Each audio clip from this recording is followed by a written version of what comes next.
जय हिंद दोस्तों, स्वागत है आप सभी का अपने इस यूट्यूब चैनल के अंदर।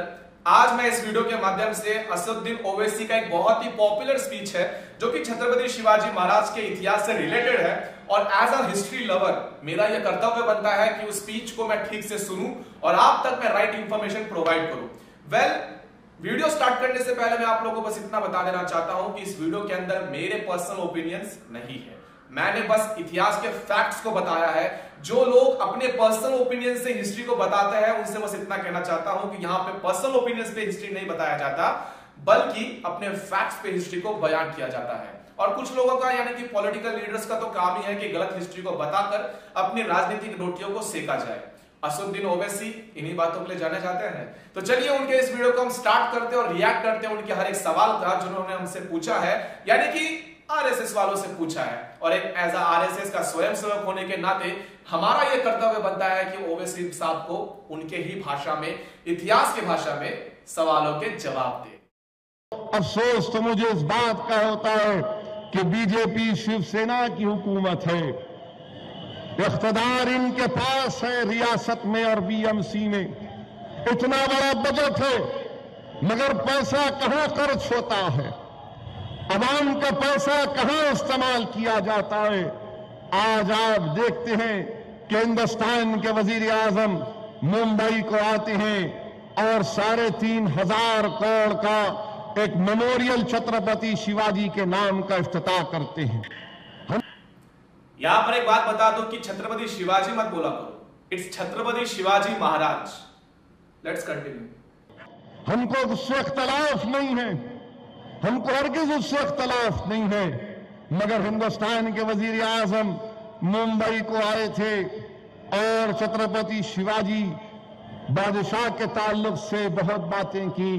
हम हिंदुस्तान के वजीर आजम से पूछना चाहते हैं, हिंदुस्तान के वजीर आजम, आप जब छत्रपति शिवाजी के बारे में बात कर रहे थे तो क्या आपकी जबान क्यों रुक गई?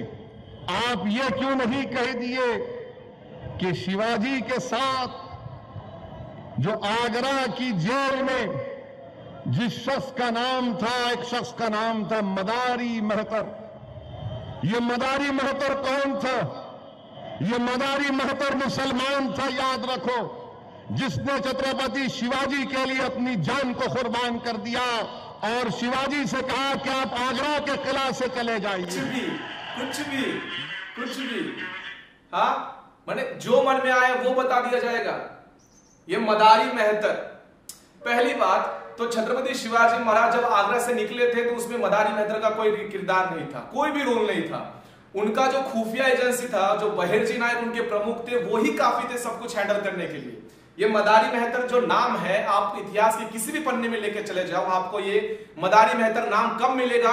18वें शतक के बाद। जो मिर्जा राजे जयसिंह है उसका जो परपुत्र था, यानी कि जो वो सवई जयसिंह नाम का जो राजा था, उसका उल्लेख किया जाता है उस कार्यकाल में और उसमें यह मदारी महतर का नाम है। तो मदारी महतर 18वें शतक में आता है और छत्रपति शिवाजी महाराज 16वें शतक के थे। तो कौन सी भाषा बोल रहे हो? कहां से आ गए छत्रपति शिवाजी महाराज उस कार्यकाल में? जो मन में आए वो इतिहास बता देते हैं। चलो आगे सुनते हैं महान इतिहास। हमारे हिंदुस्तान के वजीर आजम इसका जिक्र नहीं करते। तो शिवसेना के लोग ये बताते हैं कि मुसलमान दुश्मन थे। बताओ, शिवसेना के लोग मुसलमान से नफरत करते हैं और इसी शिवसेना के साथ एमआईएम ने अभी जो अमरावती में इलेक्शन हुई है उसी के साथ युति करके इलेक्शन लड़ा और बेचारा हार गया। बताओ मदारी महतर कौन था? और अफसोस तो मुझे यह भी होता है कि कौन थे इब्राहिम खान। इब्राहिम खान शिवाजी के तोप के वो आर्टिलरी सेक्शन के इंचार्ज थे। क्यों नहीं हिंदुस्तान के वजीर आजम शिवसेना और बीजेपी कहती है, मगर बार बार ये बताते हैं कि हिंदू और मुसलमान का। मैं बताता हूं इब्राहिम खान कौन था। एक बात तुम चेक कर लेना, क्या छत्रपति शिवाजी महाराज के पास सच में तोपखाना था? छत्रपति शिवाजी महाराज को जो स्वराज था वो पूरी दक्षिण की घाटी में पसरा हुआ था। छत्रपति शिवाजी महाराज के कार्यकाल में एक भी युद्ध तोप से लड़ी गई नहीं थी। छत्रपति शिवाजी महाराज के किसी भी किले पर चले जाओ, उस किले के ऊपर आपको कुछ गिने चुने तोप मिल जाएंगे। छत्रपति शिवाजी महाराज के पास कोई तोप खाना था ही नहीं, तो तोप खाने का प्रमुख आया कहां से? अब यह इब्राहिम खान कहां से आया? इब्राहिम खान का जो उल्लेख है वो 17वें शतक के बाद किया जाता है। छत्रपति शिवाजी महाराज के मृत्यु के लगभग 60-70 वर्ष के बाद किया जाता है, यानी कि इसका भी कोई लेना देना नहीं था। मसला है, अरे मेमोरियल बनाना है तो बनाओ, मगर ये भी तो देख लो कि तुम्हारी नाक के नीचे मुंबई में जब बारिश होती है तो मुंबई मफलूज हो जाता है। तुम्हारी नाक के नीचे तुम छत्रपति शिवाजी के नाम पे बनाना चाहते हो तो सुनो, क्या तुम जानते शिवाजी ने कहा था कि मेरी फौज किसी किसान के फसल के कारी को हाथ नहीं लगाएगी। ये भाषण भी नाम लेने वालों, आज महाराष्ट्र में 1 लाख से ज्यादा किसान खुदकुशी कर गया, मगर तुमको इन्होंने कौन सा उखाड़ लिया? कौन सा? शिवाजी का नाम लेते यही शिवाजी ने कहा था, क्या कहा था कि मेरी फौज किसानों के फसल को हाथ नहीं लगाएगी। आज बीजेपी और शिवसेना मुसलमानों से नफरत पैदा करने की बात करती है, तो बताओ दौलत खां कौन थे? बताओ शिवसेना बीजेपी प्राइम मिनिस्टर दौलत खां कौन थे? दौलत खां शिवाजी के नेवी के बहरिया के इंचार्ज थे। दौलत खान, दरिया सारंग, हाँ इसने दौलत खान का नाम तो ले लिया लेकिन दरिया सारंग का नहीं लिया। दरिया सारंग भी दौलत खान के साथ ही था। चलो एक यहाँ पे एक छोटा सा उदाहरण देता हूं कि Chhatrapati Shivaji Maharaj the father of Indian navy कहा जाता है उन्हें। जब उन्होंने नेवी की स्थापना की तो स्थापना के बाद छत्रपति शिवाजी महाराज के पास इतने सिखाऊ लड़ाइया विमान नहीं थे, या फिर उनके पास उतने क्या बोलते हैं उसे, एक्सपीरियंस के साथ जो लड़ने वाले योद्धा होते हैं वो पानी में लड़ने के लिए सक्षम नहीं थे। तो उसके लिए इनको चुना गया था एज अ ट्रेनर के रूप में। जैसा कि हमारे इंडिपेंडेंट के बाद 1947 के बाद जैसा हमें आजादी मिली, उस आजादी के बाद हमारे जो नेवी थे उस नेवी के इंचार्ज 10 से 15 साल तक अंग्रेज थे। जैसे ही हमारे यहाँ पे सारे लोग ट्रेन हो गए, अंग्रेज वापस चले गए, ठीक उसी तरह से ये दौलत खान और दरिया सारंग भी थे। और एक बात बता दूं, ये दरिया सारंग को ही छत्रपति शिवाजी महाराज ने 1679 में मृत्यु दंड दिया था। अब क्यों दिया था पूछना जरा ओवैसी साहब से, कभी मिल जाए तो। गजब करते हो ओवैसी साहब।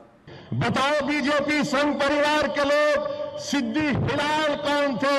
ये सिद्दी हिलाल वही शख्स था जब किले में शिवाजी महरूस हो चुके थे, ये शिवाजी के साथ खड़े होकर लड़ता था। सिद्दी हिलाल खिड़ोजी भोसले का मानस पुत्र था। मानस पुत्र यानी कि माना हुआ बेटा। वो बस नाम के लिए सिद्दी हिलाल था, उसका कोई लेना देना तो नहीं था मुसलमान से। अब कुछ लोग कमेंट बॉक्स में आके कहेंगे कि अगर सिद्दी हिलाल इतना ही ज्यादा उनका मानस पुत्र था तो उसे हिंदू क्यों नहीं बना लिया, जैसे कि नेताजी पालकर को बनाया था।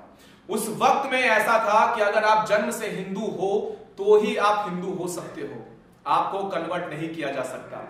और हमारा सनातन धर्म यह एकमात्र ऐसा धर्म है जिस धर्म के अंदर किसी को भी कन्वर्ट नहीं किया जा सकता। अगर आपको सनातन में आना है तो आपको जन्म से ही सनातन में जन्म लेना पड़ता है।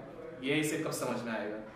और उसका बेटा मुगलों ने उसको किडनैप कर लिया था, पकड़ लिया था, मगर सिद्दी हिलाल छत्रपति शिवाजी के साथ लड़ता रहा।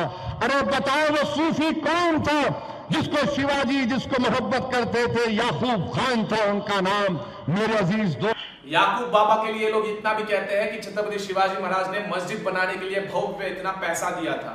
आप इतिहास के कोई भी किताब, छत्रपति शिवाजी महाराज की कोई भी किसी भी किताब को हाथ में ले लो, वहां पे आपको कोई भी एक ऐसी कोई एक सुलाक नहीं मिलेगा जहां पे आप लोगों को एक प्रूफ नहीं मिलेगा कि छत्रपति शिवाजी महाराज ने ऐसा कुछ किया था। लेकिन आप लोगों को यह जरूर मिल जाएगा कि छत्रपति शिवाजी महाराज ने कई मंदिरों मस्जिदों को तोड़ के वहां पे मंदिर बनाए थे, जैसा कि ये मंदिर, नासिक का ये मंदिर। तो छत्रपति शिवाजी महाराज को अगर आप लोग इस तरह से मुस्लिम प्रेम बता रहे हो तो गलत बता रहे हो। अगर मेरी बात पे भरोसा नहीं होता है तो हम छत्रपति शिवाजी महाराज के बेटे यानी कि धर्मवीर छत्रपति संभाजी महाराज के बारे में जानते हैं। धर्मवीर छत्रपति संभाजी महाराज ने अपने पिता शिवाजी राजे का कैसा उल्लेख किया था? म्लेच्छ क्षय दीक्षित।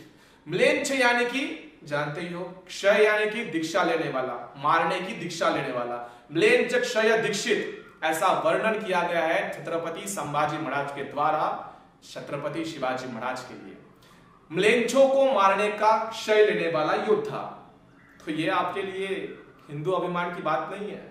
और ये कहते हैं कि हमने किसी मुसलमान को नहीं मारा, मोहब्बत करते थे, कुछ भी हम किसी मजहब के खिलाफ नहीं हैं, मगर जब हम किसी मजहब के खिलाफ नहीं है, लेकिन इनका भाई साहब कहता है कि 15 मिनट के लिए पुलिस हटा दो, हम 25 करोड़ बता देंगे कि 100 करोड़ की औकात क्या है। हम किसी मजहब के खिलाफ नहीं है। गजब। अरे शिवाजी ने क्या किया था? कल्याण के नवाब की बहू को उनके सामने पेश कर दिया गया था।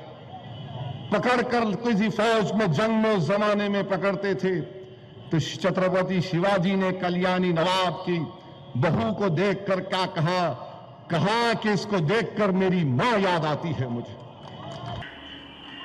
बिल्कुल सच कहा था छत्रपति शिवाजी महाराज ने। यह बात से तो मैं भी सहमत हूं इस हिसाब से। छत्रपति शिवाजी महाराज इन मुगलों के द्वारा पकड़ने वाले हमारी तमाम स्त्रियों माता भगिनी को हमेशा सुरक्षित रीति वापस भेज दिया करते थे। छत्रपति शिवाजी महाराज के लिए एक भी श्लोक कहा गया है कि जरी शत्रु कांता प्रसंगी दिसेल तिला साडी चोळी निशी पाठविल तया पाप ना स्वप्नी स्पर्शे मनाला हिंदू म्हणावे यशा बागराला। इसका मतलब है जरी अगर शत्रु की बहन बेटी भी मुझे मिलती है तो उसे साड़ी देकर मैं सम्मानित करूंगा और सुरक्षित रीति भेज दूंगा। ये तो हमारे संस्कार है, ये तो हमारे सनातन में लिखा गया है। नहीं आपकी तरह तो हमारे जो जितने भी आपके मुगल लुटेरे थे अफगानिस्तान के बाजारों में, उज्बेकिस्तान के मीनारों पर आज भी हमारी बहू बेटियों को बेचा गया था, जहां पर लिखा गया है दुख्तरे हिंदुस्तान नीलामे 2 दिनार, यानी कि हिंदुस्तान की बहू बेटियों को यहाँ पे खरीदा और बेचा जाता है। ये तो आपका इतिहास है ओवैसी साहब, हमारा इतिहास तो हमेशा से ही परस्त्री को मां कहने का ही रहा है। तो इसमें आपकी क्या बड़ी बात है? इसको देखकर मुझे अपनी मां याद आती है। बताओ आज जो लोग दलितों पर से एट्रॉसिटीज एक्ट निकालना चाहते हैं, शिवाजी मकबूल क्यों था? शिवाजी मकबूल इसलिए था कि शिवाजी किसी बादशाह का बेटा नहीं था।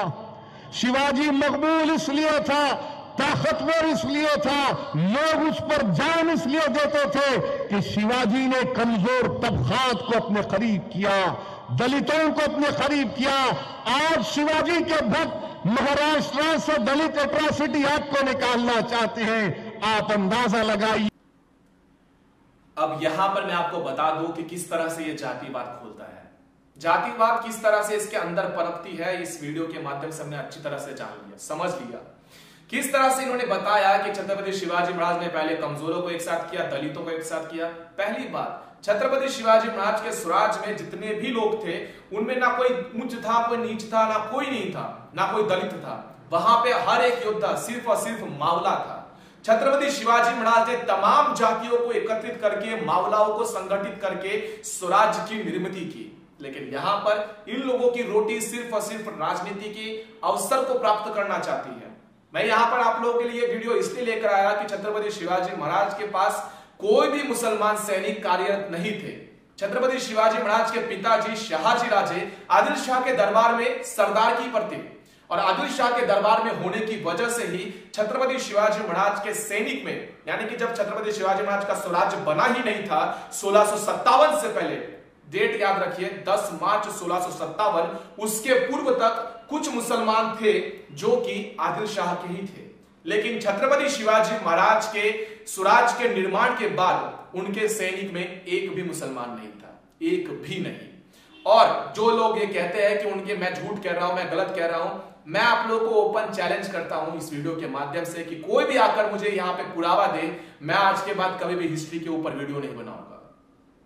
और एक छोटा सा लॉजिकल सवाल मैं आपसे पूछना चाहता हूं कि छत्रपति शिवाजी महाराज के सैनिकों के अंदर अगर इतने ही मुसलमान थे तो छत्रपति शिवाजी महाराज का जो मृत्यु था, यानी कि जो हनुमान जयंती 13 अप्रैल 1680 के दरमियान जो उनका मृत्यु हुआ था, उस देहांत के बाद कहां गए वो सारे काजी हैदर, ये मदारी मेहतर, इब्राहिम खान, ये सारे सिद्दी हिलाल कहां गायब हो गए? एक भी मुसलमान छत्रपति संभाजी महाराज के कार्यकाल में क्यों नहीं दिखाई देता? इतना ही नहीं, छत्रपति धर्मवीर संभाजी महाराज की हत्या के बाद राजाराम महाराज जी का जब स्वराज बना था तो उनके कार्यकाल में एक भी मुसलमान क्यों नहीं था? इतना ही नहीं, उनके निधन के बाद उनकी पत्नी महारानी तारारानी के सरकार के कार्यकाल में एक भी मुसलमान क्यों नहीं था? ये झूठे इतिहास हमारे इतिहास की किताबों में भेजे जाते हैं और ऐसे वीडियो के ऊपर अगर हमने जवाब नहीं दिया तो आने वाले कार्यकाल में आप लोग इसके बारे में नहीं बता पाओगे और तब तक काफी लेट हो चुका होगा। ये वीडियो बनाना इतना जरूरी इसलिए था क्योंकि लगभग 100 करोड़ लोगों ने इस वीडियो को भी देखा होगा, पूरे देश ने इस वीडियो को देखा है। इसी की वजह से तो ही आज हमारे लोग ही हमसे सवाल पूछते हैं कि छत्रपति शिवाजी महाराज सेक्युलर थे। ऐसा कुछ नहीं है। आप गोवा के किसी भी मंदिर में चले जाओ, छत्रपति शिवाजी महाराज ने वहां के मस्जिदों को तोड़कर वहां पे मंदिर का निर्माण किया था। कवि भूषण छत्रपति शिवाजी महाराज के लिए कहते हैं कि काशी की कला जाती, मथुरा मस्जिद बनती और छत्रपति शिवाजी महाराज ना होते तो सुन्नत होत सबकी। इसलिए मैं आपसे बस इतना कहना चाहूंगा कि ऐसी वीडियो से दूर रहे। इतिहास को ओपिनियन के बेस पे नहीं, इतिहास को भाषणबाजी के बेस पे नहीं, इतिहास को फैक्ट के बेसिस पे चेक करिए और अपना इतिहास स्वयं पढ़िए, किसी से सुनकर नहीं। इस वीडियो को एक बार रिवाइंड करके वापस देख लेना, इस फैक्ट को फिर से चेक कर लेना और आने वाले समय में जो भी आपसे सवाल करे उन्हें जवाब जरूर देना। तब तक के लिए आपसे अलविदा लेता हूं। तब तक के लिए सभी मेरे दर्शकों को जय शिवराय।